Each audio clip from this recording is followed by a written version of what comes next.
Every spring, my backyard turned into a swamp. Ankle-deep mud, mosquito clouds thick enough to choke on my deck rotting from underneath, foundation cracking, and my homeowner's insurance up $600 a year because of elevated moisture risk. Money straight out of my pocket because of a pipe they aimed at my fence. I marched over to Constance Drury, HOA president, spotless white pantsuit, not a drop of mud on her. I showed her the flood destroying my yard. She didn't even blink. Storm water flows downhill, Mr. Hollenbeck, a little smile. That's just nature. Door slammed. 3 years I filed complaints. 3 years she responded with fines. My yard was drowning and Constance Drury was sleeping just fine until I found the one state drainage law that made everything she'd done completely illegal. What I did next changed everything. What would you have done? Drop it in the comments. And where are you watching from tonight? Let me back up about 4 years because context matters here. My name is Garrett Hollenbeck and I'm a 49-year-old electrician from the Piedmont region of North Carolina. I'm not a guy who goes looking for fights. I coach Little League in the spring. I make a decent brisket, and for 16 years I drove a service van without a single complaint from a customer.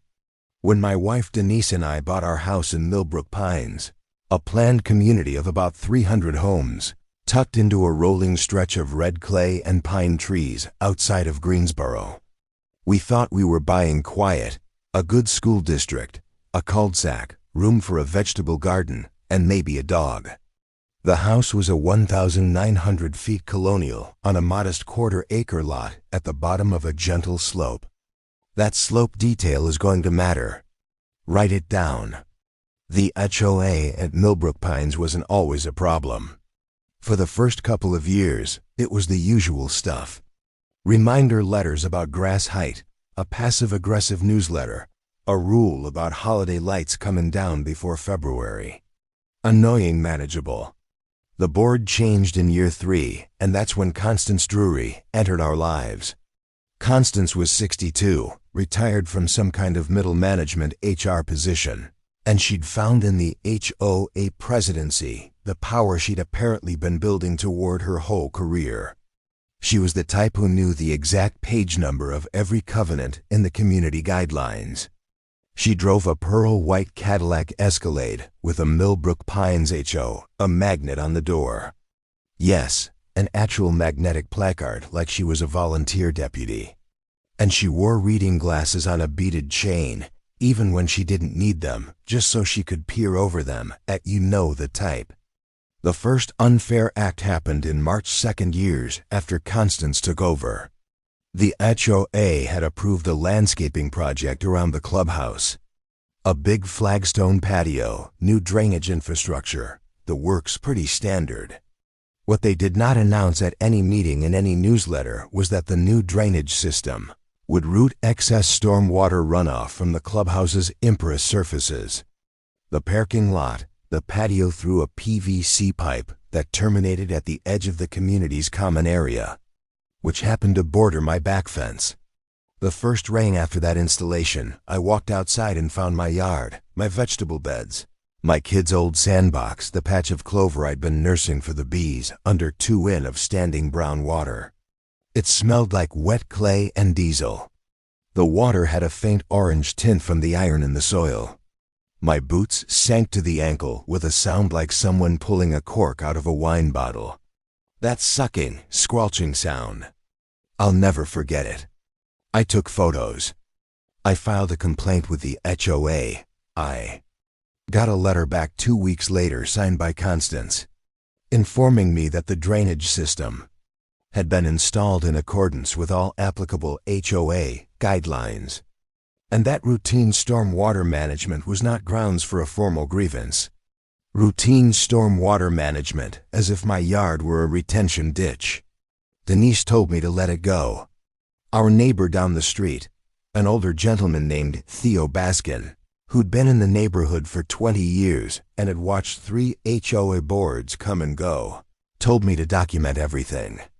With Constance, Theo said, standing at my fence line in his Cardinals cap, squinting at the waterlogged mess. "You're going to need receipts." He meant that literally and figuratively. I should have listened harder to Theo on day one. But I'm stubborn the way most tradesmen are. I figured I could fix this myself, the right way, the first time. What I didn't know yet was just how deep the rabbit hole went. For the next several months, I played it by the book, their book. I attended every HOA board meeting. I brought photographs, time-stamped on my phone, showing the waterline against my fence posts. I brought soil samples, literally mason jars of muddy Carolina clay, and set them on the folding table in the Clubhouse conference room while Constance watched. Me with the expression of a woman who has decided to be infinitely patient because patience is its own form of dominance. Mr. Hollenbeck. She said at the September meeting, her reading glasses perched low. Storm water naturally flows downhill. That is a function of gravity, not of HOA policy. There were 9 people in the room. 3 were board members who voted exactly how Constance wanted. 2 were residents who didn't own property at the bottom of the slope. 3 were my neighbors, including Theo, who was there mostly for moral support and because, as he told me later, he'd been waiting for someone to finally push back against Constance since 2019. The 9th person was a woman named Priya Aonkwo, a civil engineer who had moved in 6 months earlier. And she sat in the back row with her arms crossed and a very specific look on her face. The look of someone who sees a technical error being made in real time and hasn't decided whether to say anything yet. I didn't know Priya well then. That would change. After the meeting, I called Guilford County's Environmental Health Office. A very helpful inspector named Dale came out, walked the property line, looked at the drainage pipe, looked at my yard, and wrote up an informal observation that the discharge point was consistent with redirected imperous surface runoff. Meaning yes, the HOA was piping parking lot and patio water onto my land. He noted it wasn't technically a county violation because the pipe was on private community property. But he gave me the language and pointed me toward North Carolina General Statute 156-5, which governs drainage ditches and alteration of natural drainage patterns. That statute was the first legal nugget I put in my back pocket. Takeaway: in North Carolina, and most states have an equivalent, it is unlawful to artificially divert surface water in a way that causes damage to an adjacent landowner's property. Look up your state's drainage law. Most have one. Armed with that, I sent a certified letter to the HOA board citing the statute, requesting that the drainage pipe be redirected within 30 days and noting that I was documenting damages including landscaping loss, soil erosion, and structural risk to my fence and deck footings. I used the phrase potential civil liability deliberately because I'd done enough reading to know it tends to get attention. Constance's response came back in 11 days. It was 2 paragraphs. The first paragraph said the HOA had consulted with their legal counsel and found no violation of any applicable statute. The second paragraph said that my certified letter constituted harassment of board members and that any further threatening correspondence would result in an HOA rule violation citation. I would be fined $150. I want you to really absorb that. I sent a legal inquiry about water damage. I was told I would be fined for sending it. My hands were shaking a little when I read it, and not from anger. I was past anger at that point. My hands were shaking because I recognized what was happening. This was a power play, pure and simple. Constance was telling me that in Millbrook Pines, the rules meant whatever she decided they meant, and my job was to absorb whatever came my way with a smile and a check. But here's the thing about being an electrician for 25 years. You learn that every system has a fault. Every circuit has a weak point. You just have to be patient enough to find it. I called Theo that evening. He answered on the second ring, and I could hear the Cardinals game in the background. The crack of a bat, the crowd. I told him what happened. There was a long pause. You know what Constance did before she retired? He said, HR manager, right? She managed risk compliance for a mid-sized commercial property company. Theo said she knows exactly what she's doing, Garrett. She's been through this before. She knows how to outlast people. I thanked him, hung up, and went outside and stood in my backyard in the October dark. The ground was still soft from the last rain. My boot left a deep print in the mud near the fence line. Somewhere overhead, geese were moving south. The air had that particular late fall smell. Dead leaves, cold soil, a faint trace of wood smoke from somebody's chimney 2 streets over. I looked at the fence. I looked at the spot where the pipe discharged. I thought about fault lines. I wasn't going anywhere. I paid the $150 fine under protest, meaning I sent a check with a written objection letter in the same envelope because I'd learned enough about HOA law to know that ignoring fines creates its own legal quicksand. But I also started keeping a formal damages log.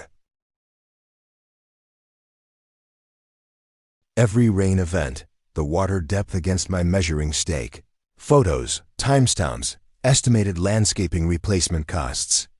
I'm a guy who knows how to read a spec sheet and pull permits. I can document things. Winter came and the flooding slowed down because we got less precipitation, but it didn't stop. Even a moderate rain sent a thin sheet of brownish water across my lower yard. My vegetable beds were shot for the season. The 2 fence posts closest to the discharge point were showing visible rot at the base. Soft, punky wood that you could press your thumb into. Each one ran about $180 installed.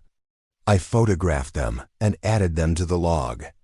In February, I did something I probably should have done earlier. I hired a licensed civil engineer to produce a formal drainage assessment. Her name was Priya Okonkwo. Yes, the same woman who'd been sitting in the back of the HOA meeting with her arms crossed. Turned out she'd been watching the situation develop with professional interest because she specialized in stormwater management consulting. And what she'd seen at that meeting had bothered her enough that she'd knocked on my door 2 weeks later and introduced herself. She said, and I quote, "What they did to your drainage is textbook negligent redirection. I've written remediation reports for lawsuits over exactly this." I hired her. Best $800 I ever spent. Priya's report was 18 pages long and included topographic survey data, precipitation records, a before and after comparison of surface drainage patterns based on satellite imagery from the county GIS database, and a conclusion stated in plain engineering language that the HOA's 2021 drainage installation had artificially redirected an estimated 1,400 to 2,200 gallons of stormwater per inch of rainfall onto my property. She assigned a conservative dollar value to the cumulative damage, $11,400 covering soil erosion, landscaping destruction, fence structural damage, and elevated moisture risk to my deck framing. $11,400 written on official letterhead, stamped with a P seal. I sent a copy to the HOA board via certified mail. I also sent a copy to their property management company because OAs in North Carolina often contract out their administration, and the management company has its own liability exposure separate from the board. That's a detail most people miss. The management company has skin in the game. Constance called an emergency board meeting. I wasn't invited, which was technically a violation of HO open meeting requirements in our state, but I found out about it through Theo, who had somehow acquired a gift for showing up places he was useful. He sat in the parking lot of the Clubhouse in his Buick and watched cars arrive. He texted me, 6 people, her lawyer's here. The board's response to my engineer's report arrived 12 days later. It was a letter from their attorney, a man named Whitfield Pute, who had an address in a nice part of Greensboro. stating that the HOA disputed Priya's findings, that the drainage installation had been reviewed by a licensed contractor and met all HOA specifications, and that the HOA would be pursuing a counterclaim against me for defamation and harassment if I continued to make false allegations about the association's management of common area infrastructure. Defamation for showing them an engineering report. Now I'll be honest, that letter scared me a little. Not because I thought they could win. I'd shown Priya the letter and she'd laughed. And I mean really laughed. A short, bright sound like a staple gun. But because I knew how expensive being right can be when the other side has money and is willing to waste it. HOAs often have legal insurance. They can grind individual homeowners into dust just by forcing them to match their legal bills dollar for dollar. That's the dirty secret of HOA disputes. It's rarely about who's legally correct. It's about who can afford to stay in the fight. Which is why I'd already started making some other moves. A few weeks earlier, I'd reached out to a legal aid organization in Greensboro that handled property disputes for middle-income homeowners. People who make too much to qualify for low-income services, but not enough to casually absorb $400 an hour legal fees. They weren't able to take my case directly, but they connected me with a young real estate attorney named Shefford Voss, who was building his private practice and very interested in HOA litigation. Shefford had the energy of a man who genuinely enjoyed finding loopholes, which is exactly the kind of attorney you want when you're up against an HOA board with a membership card and a God complex. Shefford's first question when we met over bad coffee in his strip mall office, fluorescent lights humming overhead, a small plant in the corner that was trying very hard to survive, was this: "Do you have their original governing documents? The CC and RS, the bylaws, the plat map?" I had them. I'd requested them 2 years earlier because in North Carolina, homeowners have a statutory right to inspect HOA records. Constance had made me wait the full 10 business days allowed by law before producing them, but she had to produce them. Shefford picked up the plat map, held it under the light, and said, That cost me a $250 consultation fee and was worth every penny." Before Shefford could explain what he'd found on that plat map, and trust me, we'll get there, Constance made her next move, and it was a nasty one. In April, about a week after I'd gotten the lawyer's threatening letter, Constance launched a property inspection campaign. This is technically legal. HOAs can inspect homes for covenant compliance and assess fines for violations. What's not legal, or at least what's actionable, is selective enforcement, specifically targeting one homeowner for aggressive compliance review, while letting identical violations on other properties slide. I got cited for 6 violations in 11 days.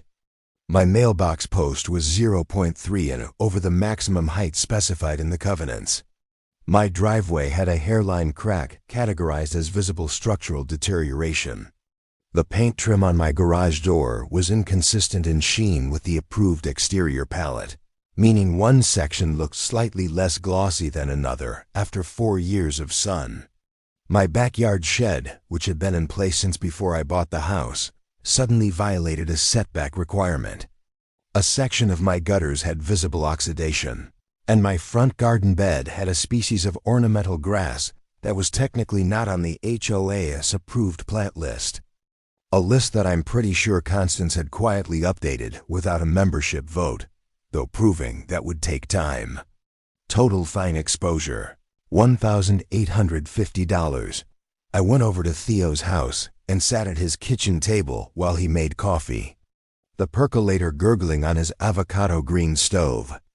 The man has not updated his kitchen since 1987 and is completely at peace with this. And I told him what happened. Theo stirred his coffee slowly and said she did the same thing to the Merriweather family on Burwood Court in 2020, ran them out of the neighborhood. That stopped me cold. She ran them out. Fine accumulation, legal threats. They had a kid starting high school. Didn't want the stress. Sold at a loss. Theo set down his spoon. You're not going to do that. It wasn't a question. I called Shepard that afternoon. He told me to contest every single violation in writing by certified mail within the response window specified in the covenants, usually 15 or 30 days. He also told me to photograph every other property in the neighborhood that had any of the same alleged violations, because selective enforcement is an affirmative defense against HOA fines in North Carolina, and courts take it seriously. So that weekend I did something that felt slightly absurd, but was actually methodical. I walked the entire neighborhood with my phone and photographed every visible mailbox, every cracked driveway, every shed, every gutter, every garden bed with plants that might or might not be on the approved list. I made a spreadsheet. Priya helped me organize it because she has that kind of brain, the kind that looks at a data problem and starts building columns. What we found, 41 other properties in Millbrook Pines had one or more of the same types of alleged violations I'd been cited for. Not similar violations, the same ones. Driveway cracks, shed setbacks, mailbox heights, oxidized gutters. Constance had driven past every single one of those houses and done nothing. But my garage door sheen got its own violation notice. I contested all 6 fines with Shepard's help, attaching the photographic survey as evidence of selective enforcement. We also filed a formal complaint with the North Carolina HOA licensing body, the Real Estate Commission, which oversees HOA management companies, against the property management firm, citing the selective enforcement pattern and the failure to properly disclose the drainage modification to affected homeowners. That complaint created a paper trail that would matter later. A lot. Takeaway: if your HOA selectively enforces rules against you while ignoring identical violations elsewhere, document it with photographs and contest every fine in writing. Selective enforcement is a recognized legal defense in most states. Here's where the story takes its first real turn. Because while all of this was going on, the fines, the lawyer letters, the spreadsheets, Shepard had been quietly working through those governing documents. And what he found on the original plat map filed with Guilford County in 1987, when Millbrook Pines was first developed, was something that nobody on that HOA board seemed to know existed. Or maybe somebody did know and was hoping nobody else would ever look. There was an easement, a drainage easement, specifically a 30-foot utility and drainage easement running along the rear property line of the HOA's common area, right where my fence sat, that granted the county certain rights, but also carried specific language about how storm water from the common area could and could not be managed. And buried in that easement language, in the kind of dense legal prose that makes most people's eyes go flat, was a clause that said surface water could not be artificially concentrated and discharged onto adjacent, private residential lots without the written consent of the affected property owner. Written consent that I had never given. I asked Shepard what that meant practically speaking. He leaned back in his chair, clicked his pen twice, and smiled. It means, he said, that every gallon of water they've been dumping in your yard for 3 years was a breach of a recorded county easement, and it means something else. He paused for effect because attorneys love a pause. It means you have something to negotiate with. The easement was only the beginning. Once Shepard pulled the full title history on the HOA common area, he found something that made the easement look like a footnote. In 2018, when the HOA had financed the clubhouse renovation, the same project that had eventually led to the drainage installation that flooded my yard, they had taken out a commercial property improvement loan from a regional bank. The loan was secured by a lien on the HOA's common area assets, including the clubhouse building and the surrounding grounds. Now HOAs can legally borrow money and encumber common assets with board approval. The issue was the vote. Under Millbrook Pine's own governing documents, the CC and RS, that Constance knew chapter and verse. Any debt obligation exceeding $50,000 required approval by a 2/3 supermajority of the entire HOA membership, not just the board. The 2018 loan was for $127,000. Shepard pulled the meeting minutes from 2018. There had been a board vote, 5 members unanimous. No membership vote, no notice of a membership vote, no record that any such vote had ever been scheduled. The loan had been approved in violation of the community's own governing documents, which meant technically that the lien securing it was improperly authorized, which meant that if anyone ever wanted to challenge the validity of the HOA board's authority over those assets, say in the context of a civil lawsuit over drainage negligence, there was a cloud on the title of the very property the board was using as leverage. This is a legal concept called ultra-vires, Latin for beyond the powers. When a governing body acts outside the scope of its legal authority, those actions can be challenged or voided. The board had taken out a loan they didn't have the authority to take out without membership approval, and they'd been quietly paying it down for 6 years, hoping nobody noticed. Takeaway: HOA boards operate under their own governing documents, which function like a private constitution. When boards act outside those documents, especially on financial matters, those actions can be legally challenged. Always request and read your HOAs, CC, and RS, and meeting minutes. They're public record for members. I sat in Shepard's office reading the summary he'd prepared. 3 pages, single-spaced with highlighted passages, and I felt something shift. Not excitement exactly.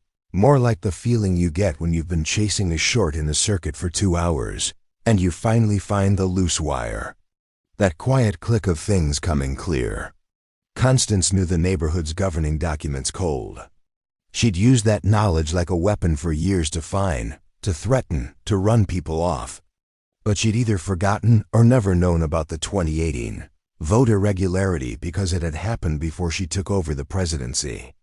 She'd inherited the loan, the lien, and the liability without realizing what she'd inherited. Theo, when I told him, set down his coffee cup very deliberately.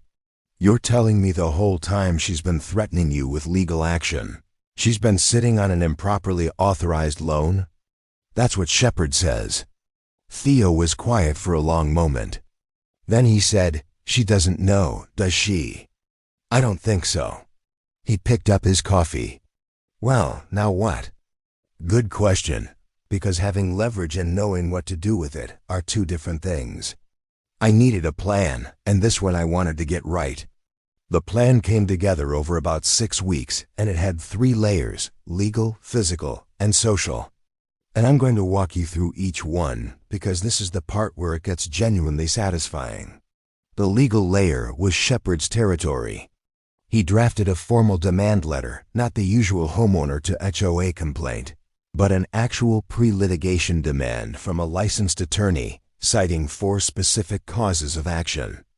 Nuisance, the ongoing water damage, trespass by water, yes, that's a real legal theory in North Carolina. Breach of the drainage easement recorded on the county plat. And breach of fiduciary duty by the board in connection with the unauthorized 2018 loan. The demand requested $11,400 in documented damages based on PREA's report. Remediation of the drainage pipe within 45 days. Dismissal of all 6 outstanding fine citations. And a written commitment that no further retaliatory enforcement actions would be taken against my property. If they didn't respond within 30 days, we'd file in Superior Court and simultaneously notify the bank holding the improper lien about the vote irregularity. That last part, the bank notification, was the sharpest edge of the letter. Banks don't like discovering their security collateral is legally cloudy. They tend to get involved.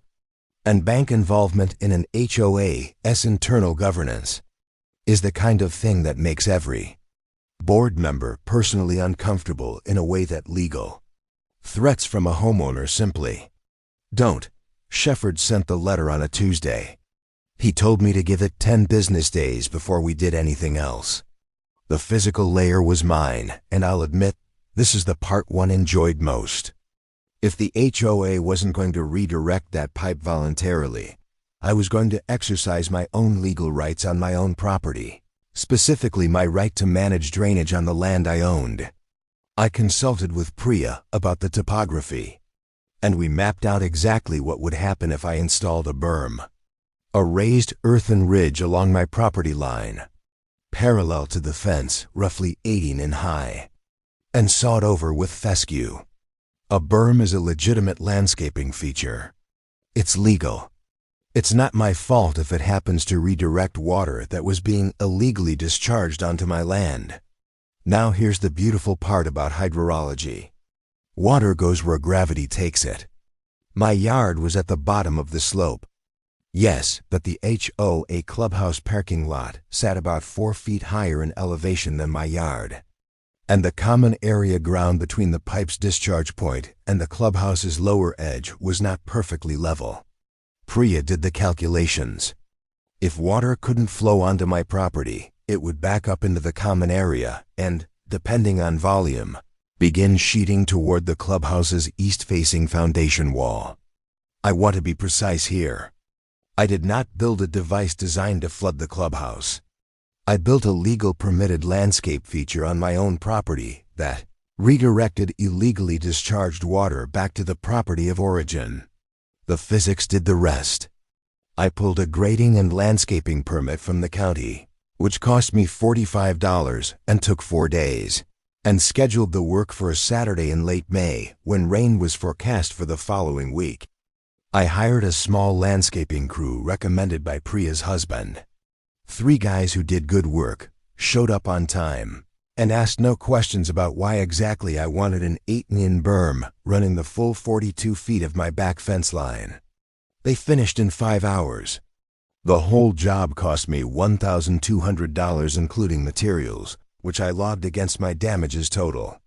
The social layer was Theo's idea, and it was the one I initially resisted and then became deeply grateful for. Theo had been talking to neighbors quietly, carefully. Theo is not the type to cause a scene, but systematically.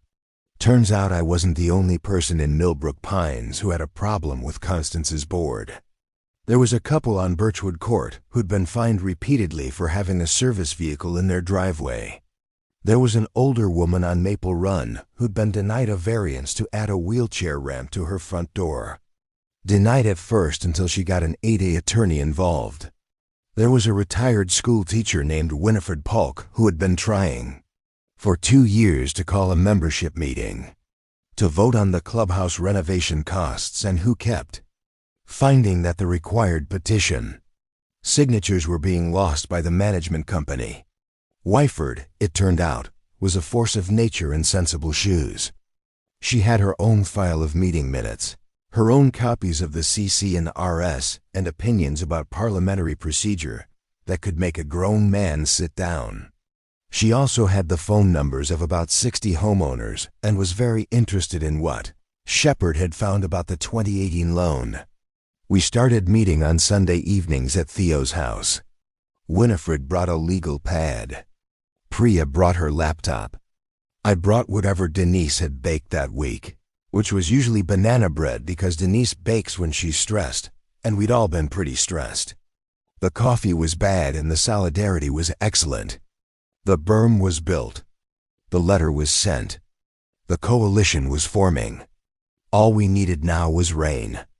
Constance received Shepard's letter on a Wednesday. We know this because Shepard sent it certified mail and the tracking showed delivery at 10:47 a.m. By 3:15 that same afternoon, she'd called an emergency board session. By Thursday morning, I had a hand-delivered notice on my door, not via the U.S. mail, hand-delivered, informing me that I had violated 3 additional HOA covenants. My new berm allegedly violated the community's grading guidelines, exceeded a permitted slope angle for residential landscaping, and had been installed without HOA approval for modifications to the community visual corridor, whatever that meant. New fine, $900. I photographed the notice and sent a photo to Shepard. His respo was 2 rows back, Cardinals cap on, arms folded, watching everything with the patience of a man who has been waiting a long time. Wyford raised her hand before the statement was even finished. She was recognized, stood up, straightened her blazer, and said, "I have a motion to enter into the record a request for a full membership vote on the 2018 Clubhouse renovation loan pursuant to Article 7, Section 4 of our CC&RS, which requires member approval for debt obligations exceeding $50,000. The room went very quiet. The kind of quiet you get in a theater right before something happens on stage. Constance said, "That motion is out of order," Winifred said pleasantly. "Then I'd like the board to explain for the record under what provision it is out of order, because I've read Article 7, Section 4, and I believe the motion is fully in order." 3 board members stared at Constance. One of them, a man named Douglas Frell, who sold insurance, and it always struck me as someone who was on the board because it sounded respectable, not because he had any appetite for conflict, shifted in his chair and glanced at Whitfield Pute, the HOA's attorney, who was sitting against the wall. Pute gave the tiniest shake of his head. Frell looked back at Constance. Something moved across his face. The meeting ended inconclusively with Constance tabling Winifred's motion for legal review. But something had changed in that room. You could feel it. The air pressure was different. The next move was uglier. About a week after the meeting, I started getting calls, not many, maybe 4 or 5. From neighbors I barely knew who said they'd heard I was trying to take over the HOA and stick the community with legal fees over a personal dispute. The story was clearly being circulated. Someone had been on the phone. Someone had an interest in getting ahead of the narrative. I also learned through Priya that Constance had approached her directly. Constance had left a note in Priya's mailbox, handwritten, which struck everyone as both personal and inadvisable, asking if Priya would be willing to revisit the assumptions in her engineering report, given that she was a new community member who might not fully understand the situation. The note stopped just short of an explicit threat, but the implication was clear. Cooperate or become a target. Priya brought the note to our Sunday meeting, set it on Theo's kitchen table, and said in the measured tone of someone who has been underestimated before and is no longer surprised by it, "I'm now personally invested in this outcome." She wasn't the only one. Frell, the insurance selling board member, reached out to Shepard through a mutual contact and said he had questions about his personal liability exposure as a board member in connection with the unauthorized loan. He wasn't ready to defect publicly. Not yet, but he was asking questions, and people who ask those questions are calculating exits. Constance had tried to isolate me, intimidate my engineer, and manage the community narrative. None of it was working, and the rain was coming. Shepard's demand letter response window expired on a Thursday. The HOA had not responded, not formally, not even through Pute. Shepard filed in Superior Court the following Monday a civil complaint against the Millbrook Pines HOA, the board of directors individually, and the property management company alleging nuisance, trespass by water, breach of the recorded drainage easement, and breach of fiduciary duty. Filing a lawsuit is not a dramatic act. It's a lot of paperwork and a filing fee and a wait, but it does something important. It creates a public record. Anyone can search Guilford County court filings online. Reporters who cover local news check them regularly. Real estate attorneys who work in the area check them regularly, and home buyers or their agents check them when they're evaluating properties in a community. The HOA's attorney, Pute, almost certainly knew this, which is probably why within 4 days of the filing, he reached out to Shepard and suggested a settlement conversation. Around the same time, Constance made what I consider her most revealing move of the whole saga. She contacted the Greensboro local news, specifically a reporter at a regional TV station who covered community affairs, and pitched a story. The angle she offered, a disruptive homeowner, was costing the community thousands in legal fees by weaponizing environmental regulations over what she characterized as a normal drainage situation. She was trying to get out ahead of the story before it got told without her. I know this because the reporter called me for comment. Her name was Lacey Drummond, and she was good at her job. She'd already pulled the court filing, Priya's engineering report, the complaint to the Real Estate Commission, and crucially, the county recorded easement before she called. She wasn't interested in Constance's version. She was interested in all of it. I told Lacey I was happy to talk, but that I needed 48 hours because something was about to happen that she'd want to see. Here's the thing nobody on the HOA board had done yet. They hadn't gone and stood behind the clubhouse after a significant rain. I had several times with Priya with a measuring tape and a camera. We knew exactly what the berm was doing to the water flow because we'd tracked 2 separate rain events since it was installed. In both cases, the water that previously sheetated across my yard had backed up into the HOA common area and moved, slowly but visibly, toward the low point of the clubhouse's east foundation. It hadn't flooded yet. The ground was absorbing it mostly, but the saturation pattern was clear on the ground surface, and Priya had flagged it in her observation notes. If the HOA didn't address their drainage infrastructure, they were accumulating hydrostatic pressure against the clubhouse foundation that would eventually require expensive remediation. Constance did not know any of this. She hadn't gone to look. She also didn't know because Pute apparently hadn't told her, or she hadn't absorbed it, that the Real Estate Commission had opened a formal inquiry into the management company following our complaint. The management company's regional director had, we later learned, already begun an internal review of the Millbrook Pines account and was not pleased with what they found. Douglas Frell, the wavering board member, called Shepard directly that week. He said he'd retained his own personal attorney and would be cooperating with the civil litigation. He was done.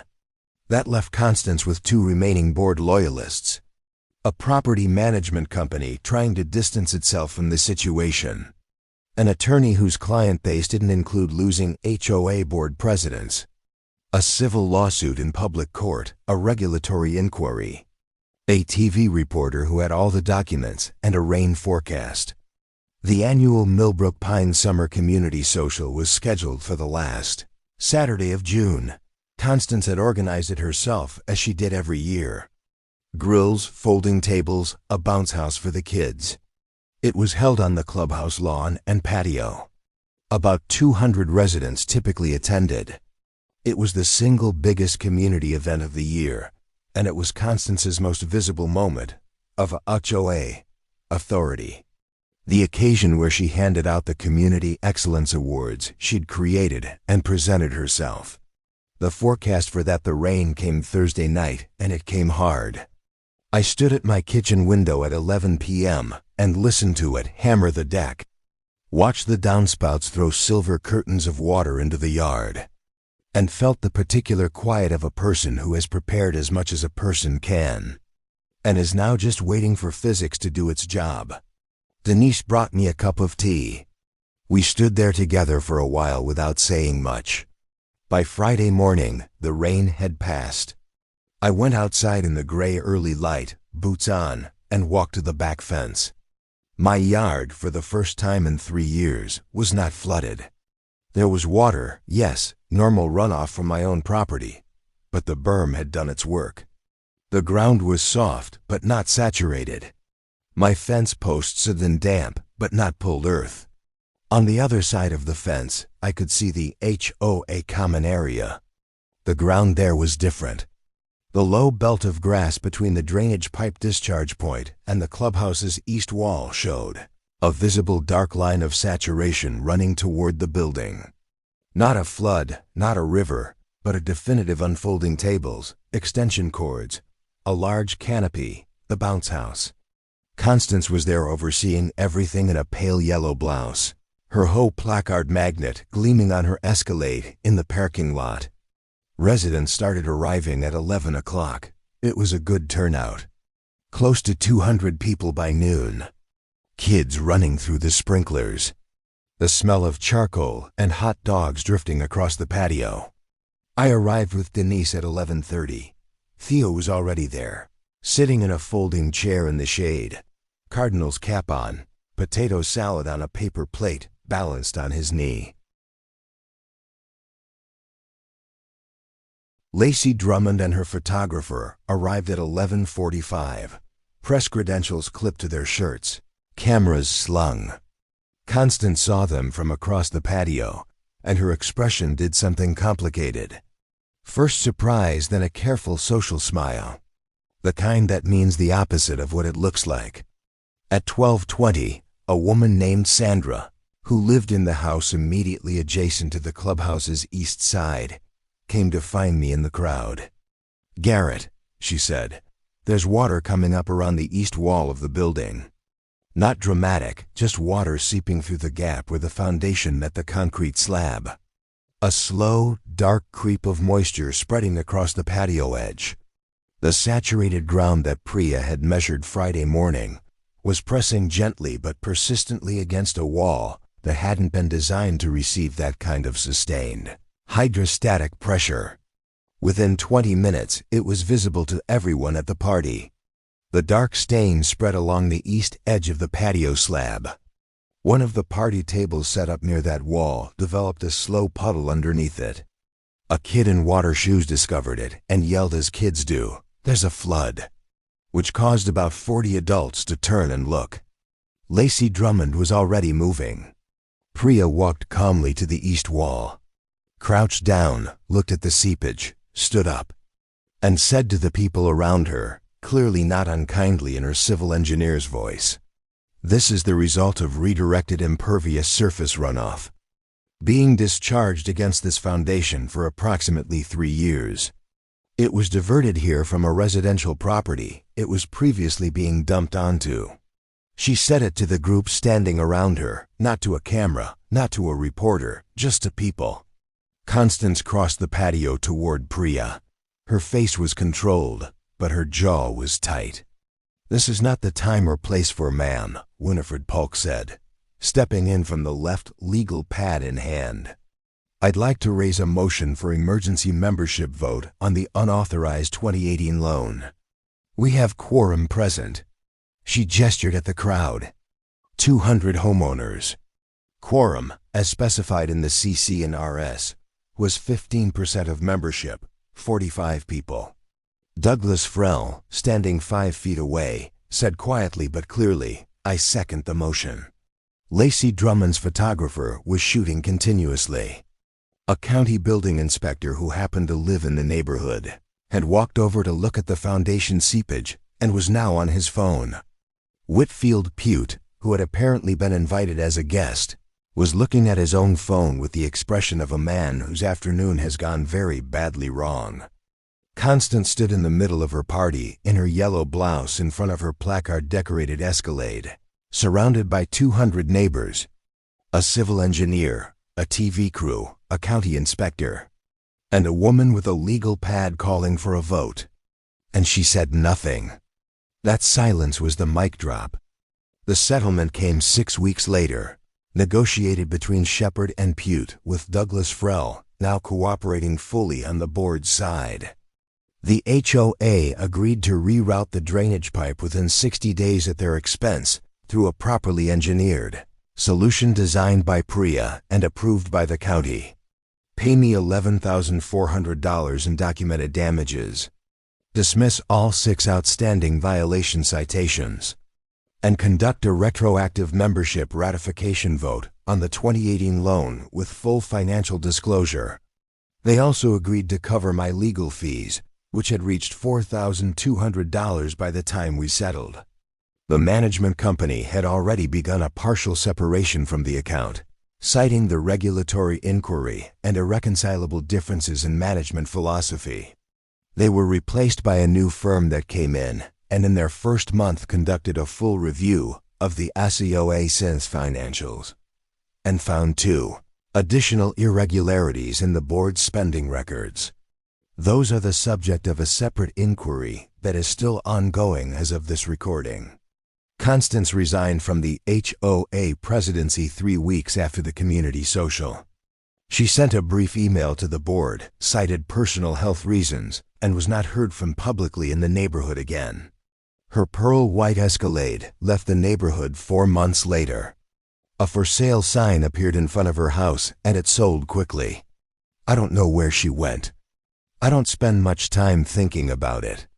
The membership vote on the 2018 loan was held in September.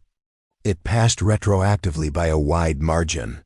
Most residents presented with the full financial picture preferred to ratify the debt rather than unwind it and face potential complications with the bank. But the vote itself mattered.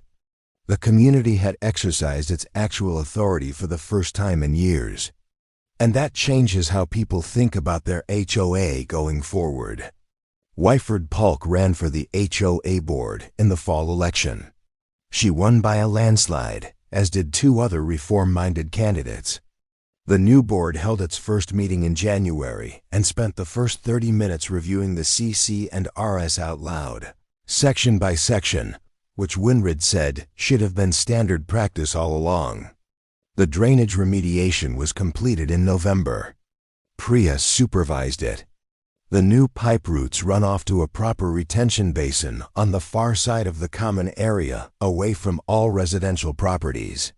My backyard, for the first time in 3 years, was just a backyard. I planted a new vegetable bed in the spring. The tomatoes came in great. My bees are back. Here's what I want you to take away from all of this. Practically, if you ever find yourself in a similar situation, 1.